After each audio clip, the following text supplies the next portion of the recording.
Greetings and salutations, folks. I hope everyone is doing well, and welcome to today's bonus upload. Before we jump on into it, a couple quick links. As many of you may know, I rely on Patreon, PayPal, channel membership, and the merch to help the channel to continue to grow and go. Links to Patreon, PayPal, and channel membership is in the description below. Merch displayed directly under the video. Also, Dogman, Frightening Encounters, Volume 1 through 3, the audiobook versions. They were written and researched by Tom Lyons, narrated and produced by me, Jeff Nadolny. These audiobooks are available on Audible, Amazon, and iTunes, links to which are also in the description as well. And finally, last but definitely not least, if you would really like to help support this channel to continue to grow and go, simply subscribe. It does not cost a cent. Click the like button, takes half a second. If you don't want to miss out on any of the informative uploads that I put out daily, click the bell icon, and folks, please leave a comment and share the video. Why? Well, because these things really do help the channel to continue to grow and go. They definitely do matter, and I do appreciate them. And with that, I have taken far too much of your time. Let's jump in to today's bonus, shall we? Hyperdimensional entities have been recognized, discussed, and warned about for literally a millennia throughout the history of humanity. Naturally, there are many people who scoff at the very idea of such beings, believing them to be fictitious inventions of the human mind. However, the fact that so many cultures, traditions, religions, and spiritualities have discussed the nature of these creatures, using different terms but essentially describing the same thing, gives credence to the idea that they exist. We have been cautioned for millennia that humanity is under a psychic attack by a group of energetic, discarnate beings that seed thoughts of judgment, separation, anxiety, anger, and fear in order to generate louche, negative emotional energy that they siphon off as food. In searching for what force is really behind the construction of the New World Order and the Gander conspiracy, one is bound to investigate these hyperdimensional entities, who may be the original handlers, puppet masters, and mind control perpetrators manipulating the whole of mankind, beyond the frequency band of normal perception. We have to take seriously the idea that the hidden rulers of the crazy world are invisible, or at least operate from frequencies beyond normal perception. After all, no one knows exactly where thoughts originate. If there were a force that could control which thoughts are being beamed into the mind, then every single living person would be vulnerable to psychic attack. These hyperdimensional entities are said to be able to infiltrate your mind, make their voice sound like yours, and entice you to do their bidding, all with the aim of generating fear, which is their food. Are they the gods of yore that demanded sacrifice? Are they evil spirits that possess people? Are they the masters of trickery who continually try to keep us in fear and out of our center of power, our heart? What follows is a list of 10 different traditions and cultures that describe these hyperdimensional entities using their own terms and ideas. Hyperdimensional entities, the archons, or the Gnostics. The ancient Gnostics are named after gnosis, the Greek word for knowledge or insight. Gnosticism is a loosely organized religious and philosophical movement that flourished in the 1st and 2nd century AD. The Gnostics believed that the material world was a result of a primordial error on the part of the divine being, usually called Sophia, wisdom, or the Logos. They attributed the creation and control of the material world to a semi-divine, ignorant creature known who was called Saklas, the fool, or Luldaboth, the blind god, the demiurge, from the Greek demiurgos, which means craftsman, but which the Gnostics meant as an architect or lesser creative force. The Gnostic mythology / cosmology, both Sophia and the demiurge, are subordinate to the supreme being / cosmos, or God. The demiurge was antagonistic to anything spiritual and had a group of servants known as the archons, Greek meaning ruler. The research of Gnostic scholar John Lash reveals that the Gnostics were early mystic shamans who reached high states of consciousness, knew their direct connection with the cosmos, and honored the importance of the female principle, Sophia, to live balanced lives. He concludes that the Catholic Church feared their power, so it killed them and banished the survivors underground. The Dead Sea Scrolls discovered in Qumran, Palestine, and the Nag Hammadi Codex, discovered in Egypt both in the 1940s, are important Gnostic texts which expose the truth about the archons.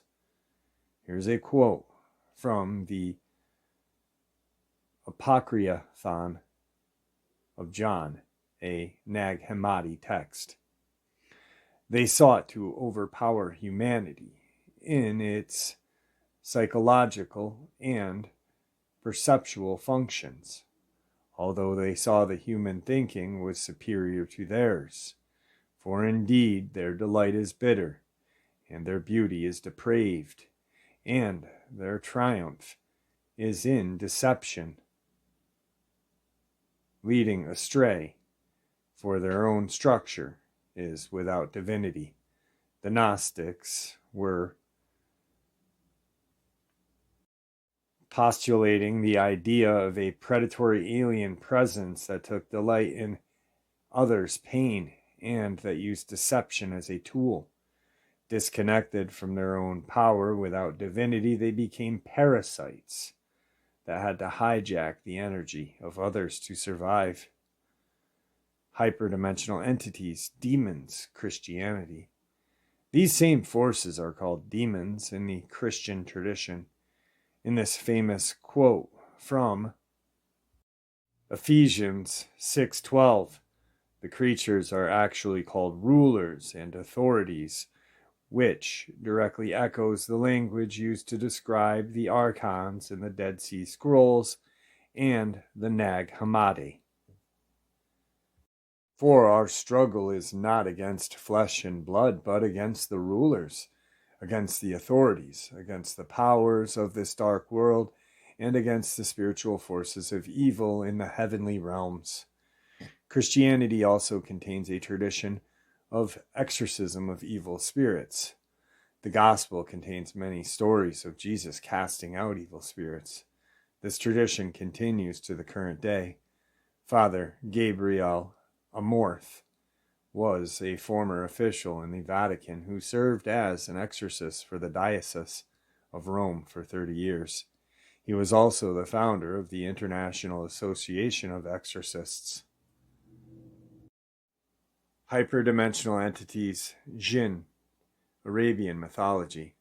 In pre-Islamic Arabia, before the rise of the Prophet Muhammad in the 6th century CE, Arabian mythology contains references to the jinn or djinn, who were considered to be supernatural spirits and could be good or bad. Jinn is classification of a number of different types of supernatural beings.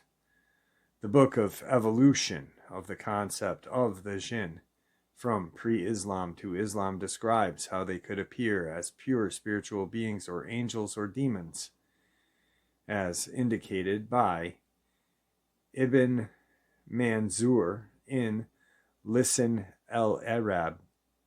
The people of the Jahiliyyah called angels, peace be upon them, jinn, because they are invisible from sight. They could also be tangible creatures, particularly with animal-like characteristics, as stated by the Encyclopedia of Religion and Ethics.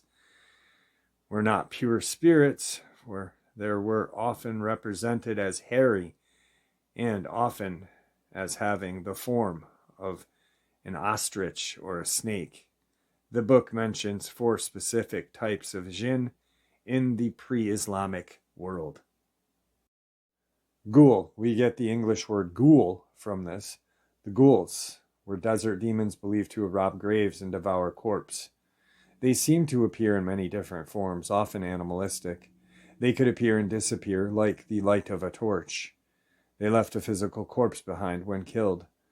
Thus, the poem by Tahaba Sharan. I spent the night leaning on her, waiting for the morning to see what I caught. Then I found 2 eyes in an ugly head similar to the head of a cat with a forked tongue. Salah. The difference between this and the former is not clear. They seem to be more sneaky and clever. A story exists of a one marrying and bearing human children. Possible other differences may be that they are active during the day instead of at night, or that the Silaha is female and the ghoul is male. Neither seems to be universally respected, though. Shaykh. This was a man with only half of a body, who would beat a human to death if encountered. From Al-Hids, there's a shaykh appeared to him. He had only 1 hand, 1 eye, 1 leg. They recited poetry to each other. Then they hit each other, and both of them fell dead. Shaytan. This will be explored upon below. The English word Satan is derived from this Arabic word. They were noted to being smart, cunning, powerful, and generally rebellious. Hyperdimensional entities. Shaytan, Satan, Islam. Shaytan belongs to the pre-Islamic Arabian mythology. However, there is a story that Muhammad was tricked by one, although there are debates by scholars over the historicity of this incident. Realized it and came out publicly the next day to be correct what he said. In the Quran, there is a story of Iblis, the first Shaytan, who was apparently made by Allah, God, from a fire so pure that not even smoke could mar its beauty. This is interesting because references to the archons as made from smokeless fire crop up repeatedly across different traditions. Iblis refused to bow to Adam, who was, after all, a mere man made of clay. So Allah banished him from heaven. Iblis swore to take revenge on Adam, and all clay men like him. Iblis is considered the lord of all the Shaytan, and is said to have gathered an army of Shaytan and jinn to persecute mankind. The Shaytan is described as a sweeping force and a whispering voice, visible only to donkeys who betray desperate warnings when they see it approaching. When they see approaching. This again is noteworthy since this highlights the theme that these hyperdimensional entities are outside the normal range of normal human perception, but not outside the perceptions of other creatures, such as animals like donkey or cats, and not outside the range of human perception when a person, through will, intent, or even psychedelics, expands his or her perception range. Number 5, hyperdimensional entities, hostile forces. Suri Aurobindo, the mother, Randolph Steiner. Suri Aurobindo was an Indian sage who founded integral yoga.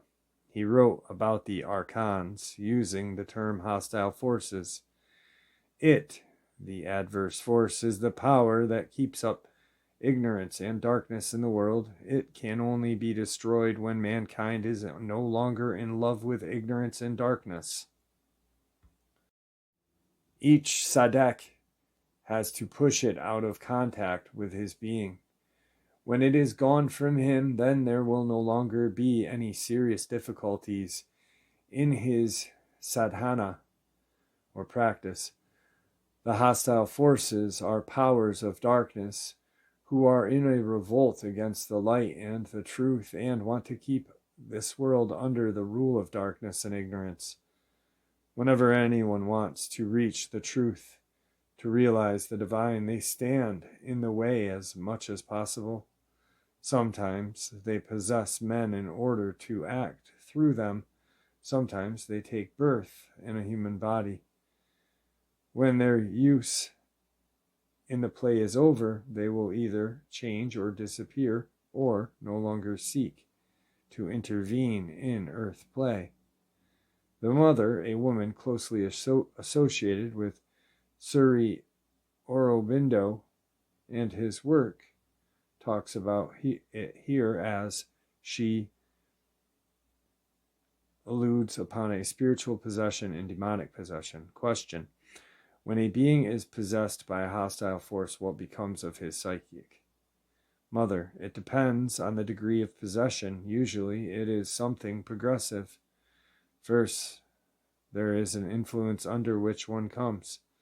The second, the influence becomes permanent, and there is one part of the being which deteriorates, which is constantly under this influence and expresses it.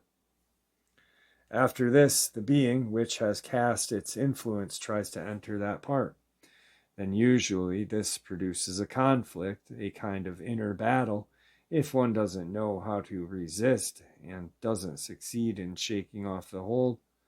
Then gradually the being that has seized upon a part of a person acts like an octopus and spreads its tentacles like that, slowly everywhere, and finally it is a total possession.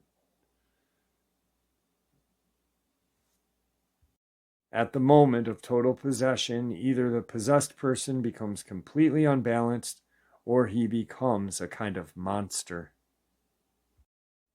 Randolph Steiner is known for many things, including his revolutionary ideas about education. He too was aware of the archons. There are beings in the spiritual realms for whom anxiety and fear emanating from human beings offer welcome food. When humans have no anxiety and fear, then these creatures starve. If fear and anxiety radiates from people and they break out in panic, then these creatures find welcome nutrition and they become more and more powerful. These beings are hostile towards humanity.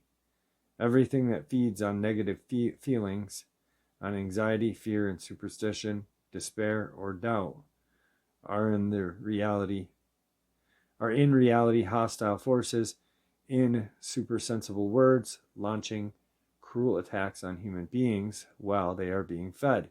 Therefore, it is above all necessary to begin with that the person who enters the spiritual world overcomes fear, feelings of helplessness, despair, and anxiety.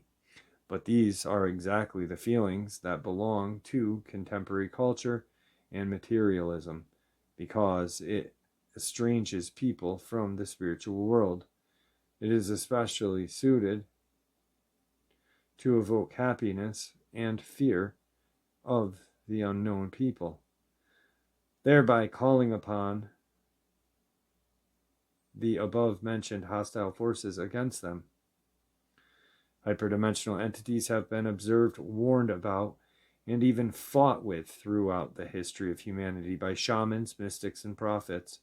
Although the way these hyperdimensional entities have been described in which cases is different, the similarities among the accounts are far more striking than the differences. Just what are these hyperdimensional entities exactly, and how do they affect you? Hyperdimensional entities: 6. Cosmic predator mud people. Shamanic a la Castaneda. Out of all the descriptions of hyperdimensional entities thus far presented, the descriptions given by Carlos Castaneda in his 12th and final book, The Active Side of Infinity, are the most disturbing for me personally. Castaneda relates what his mentor Don Juan taught him about the archons, which he called the cosmic predator and the mud shadow. We have a predator that came from the depths of the cosmos and took over the rule of our lives. Human beings are its prisoners. The predator is our Lord and Master. It has rendered us docile, helpless. If we want to protest, it suppresses our protest. If we want to act independently, it demands that we do not do so. This was an energetic fact for the sorcerers of ancient Mexico. They took us over because we are food for them, and they squeeze us with no mercy because we are their substance. Just as we rear chickens in chicken coops, the predators rear us in human coops, human arrows. Therefore, their food is always available to them. Sorcerers believe that the predators have given us our system of belief, our ideas of good and evil, our social mores. They are the ones who set up our hopes and expectations and dreams of success or failure. They have given us cowardice and greed. It is the predators who make us complacent. In order to keep us obedient and meek and weak, the predators engaged themselves in a stupendous maneuver, of course, from the point of view of a fighting strategist. The maneuver from a point of view of those who suffer it. They gave us their mind. Do you hear me? The predator gave us their mind, which becomes our mind. The predator's mind is contradictory, morose, filled with the fear of being discovered any minute now. Through the mind, which, after all, is their mind, the predators inject into the lives of human beings whatever is convenient for them, and they assure, in this manner, a degree of security to act as if a buffer against their fear. The sorcerers of ancient Mexico were quite ill at ease when it came to the idea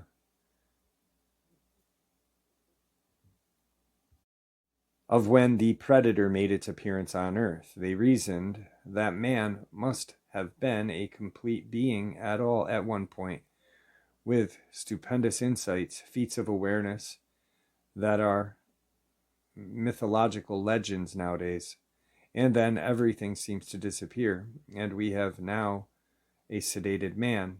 What I am saying is that what we have against us is not a simple predator. It is very smart and organized. It follows the methodical system to render us useless.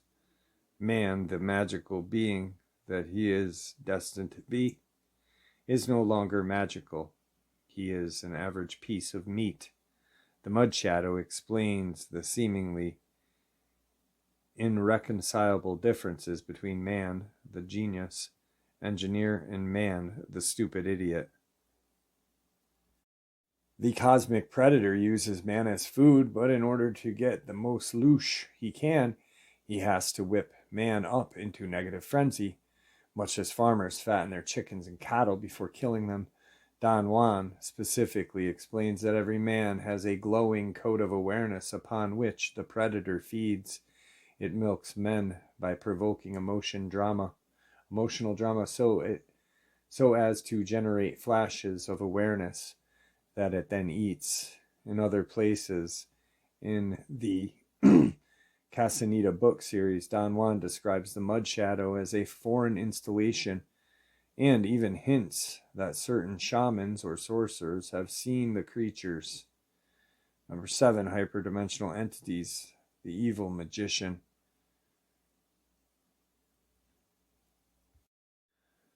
The Russian mystic George Gurdjieff echoed the same idea of man being a dulled creature, robbed of his power.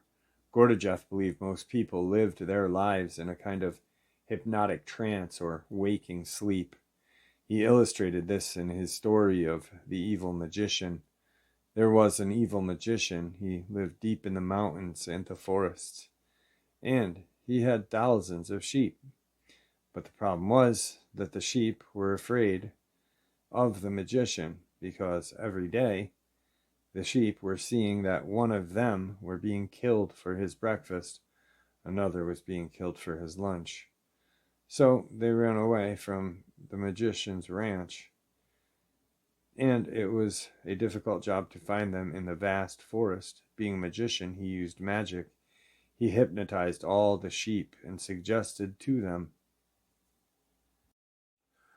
first of all, that they are immortal and that no harm was being done to them when they were skinned, that on the contrary, it would be very good for them and even pleasant. Secondly, he suggested that the magician was a good master who loved his flock so much that he was ready to do anything in the world for them. In the third place, he suggested to them that if anything at all were going to happen to them, it was not going to happen just then, at any rate, not that day, and therefore they had no need to think about it. He then told different sheep. To some, "You are a man, you need not to be afraid.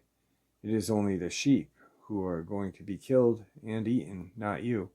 You are a man, just like I am." Some other sheep were told, "You are a lion, only sheep are afraid. They escape, they were cowards.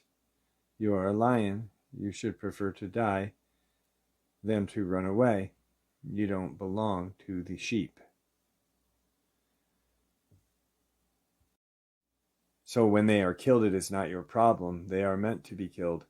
But you are the most loved of friends in the forest. In this way, he told every sheep different stories, and from the second day, the sheep stopped running away from the house. They still saw other sheep being killed and butchered, but it was not their concern. Somebody was a lion, somebody was a tiger, somebody was a man, somebody was a magician, and so forth. Nobody was a sheep except the one who was being killed. This way, without keeping servants, he managed thousands of sheep. They would go into the forest for their food, for their water, and they would come back home, believing always one thing: it is some sheep who are going to be killed, not you. You don't belong to the sheep. You are a lion, respected, honored, a friend of the great magician.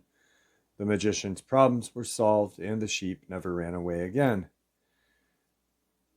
Jurjef believed humanity was not only like a flock of sheep, but also food for the moon, a concept which is well explained here. In the fourth way, creation proceeds outward and downward from a central point called Sun Absolute. Creation passes through multiple levels known as cosmio, or worlds, and finally reaches the level corresponding to Earth. Due to specific cosmic circumstances, organic life on Earth is necessary for receiving this energy of creation and transforming this into a form that is passed further along to feed the moon, which is said to be growing. All this is seen as a natural process where organic Earth life, including man, performs a function in the cosmic organism, a little like bacteria perform a function in the human digestive system. The fact of mankind collectively being required to produce certain vibrations or energies for serving various cosmic purposes is stressed throughout the Jurjef's Beelzebub tales to his grandson. So-called planetary influences cause mankind to fight wars and endure deadly events, so that a certain quota of energy release can be fulfilled and the moon fed. The ideas of predator eating our awareness, loosh, and food for the moon are all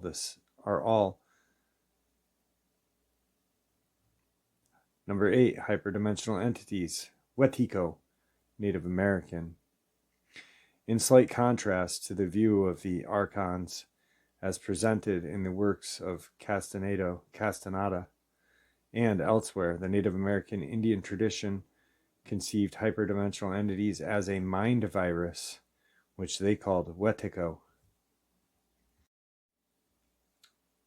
The Wetiko is based on an unconsciousness of collective psyche. Wetiko is a master of distraction, making us look outside of ourselves and find issues and problems there, rather than looking within. We find people or groups outside of ourselves to match our projections of evil or darkness, then falsely believe the darkness is only outside of ourselves. This becomes a self-perpetuating feedback loop where we become unwitting of the Wetiko.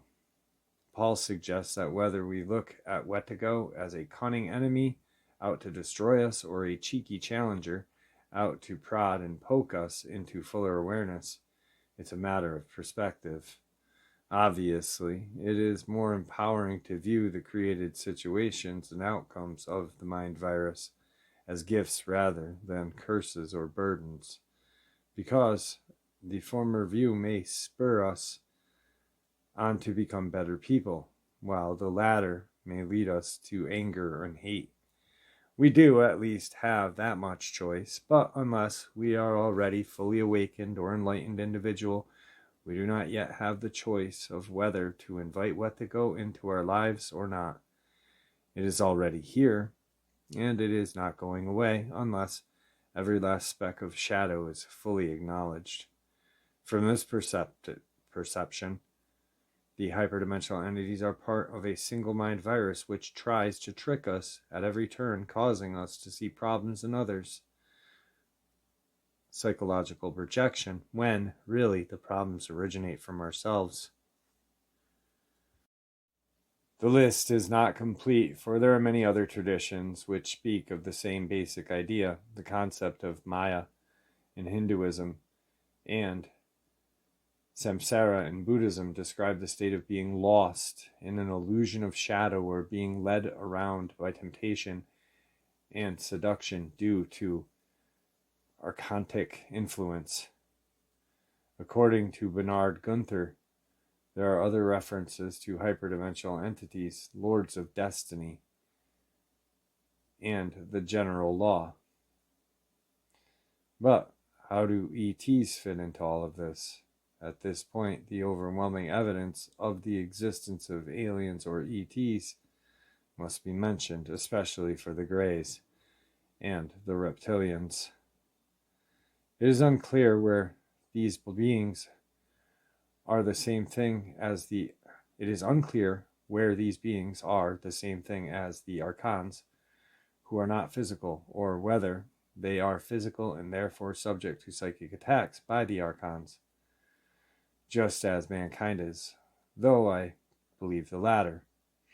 There are many different whistleblowers who claim to have had physical interactions with Greys and reptilians, including Phil Schneider, Naira Isley, Nadara Duran, Barbara Lamb, and many others.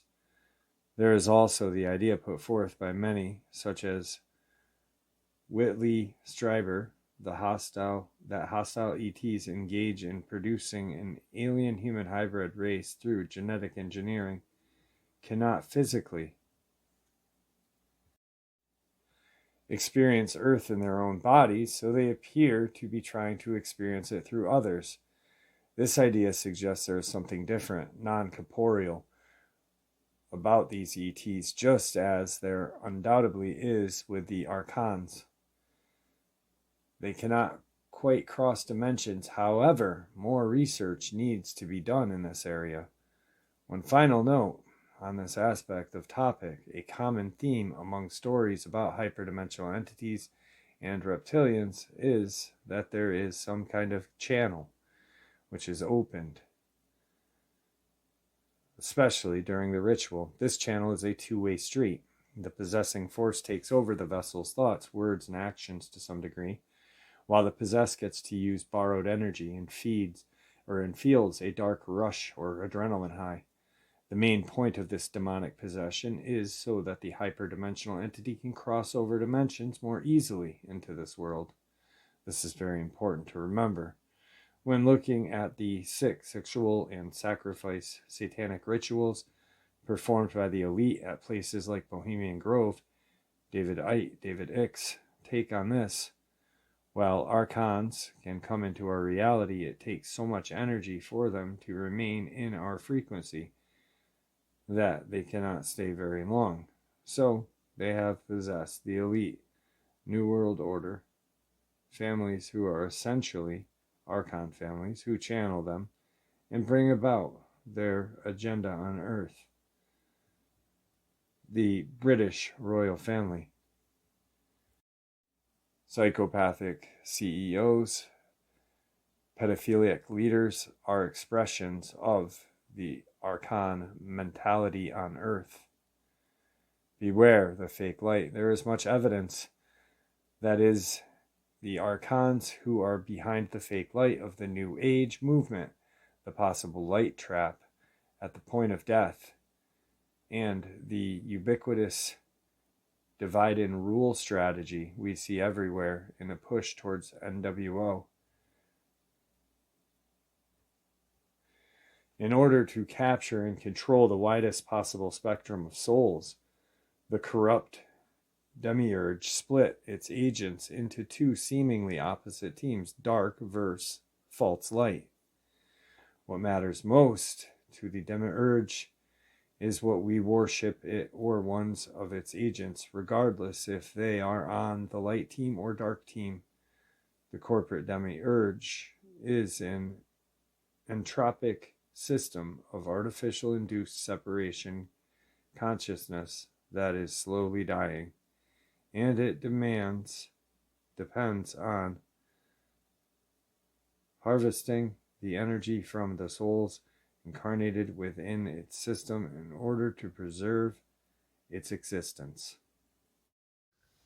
All right, folks, there you have it. I hope you all enjoyed today's bonus as much as I enjoyed sharing it with you. I'd like to thank you for supporting the channel. It is your support that helps the channel to continue to grow and go, and what gives us all a place and a chance to share our experiences and theories judgment-free. Everyone's simply treated with the respect that we deserve. Stay safe, happy, healthy, and ever vigilant. Keeping an eye on our children, pets, our family, and our friends. These creatures are real. These events have happened. Share this information with those you love and care about, and it may just help save their lives someday. Until next time, never stop asking questions, never stop searching for the truth, and God bless you all.